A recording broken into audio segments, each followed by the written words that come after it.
جنون وصدمة الإعلام الجزائري بعد دعم الاتحاد الليبي ملف الترشح المشترك بين المغرب وإسبانيا والبرتغال لتنظيم مونديال 2030. شاهد ماذا حصل. لكن قبل التفاصيل لا تنسوا ذكر الله والصلاة والسلام على رسولنا محمد صلى الله عليه وسلم.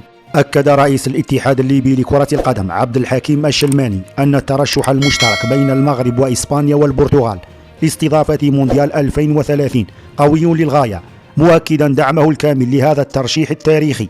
وقال السيد عبد الحكيم الشلماني في تصريح لوكالة المغرب العربي للأنباء: تلقينا ببالغ السرور إعلان صاحب الجلالة الملك محمد السادس عن ترشح المغرب بشكل مشترك مع البرتغال وإسبانيا لاستضافة كأس العالم 2030، مضيفا أن هذا الترشيح المشترك الغير مسبوق قوي للغاية، وسنكون في طليعة الداعمين له.